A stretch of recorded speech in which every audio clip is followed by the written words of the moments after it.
Well, the flooding is receding.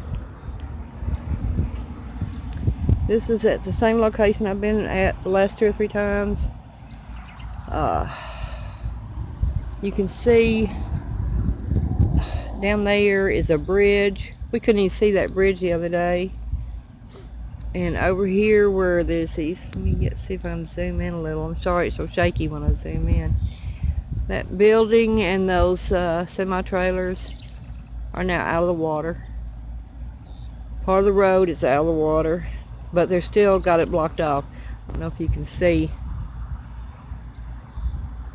down on the other side, where is it? On the other side of that bridge,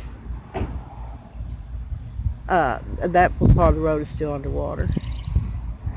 So there you go. There's an update from our 2019 Great Arkansas Flood. This all came, we're miles away from the river, but it backed up into Cadron Creek and flooded all the way up in here. So there you go. Thanks for watching.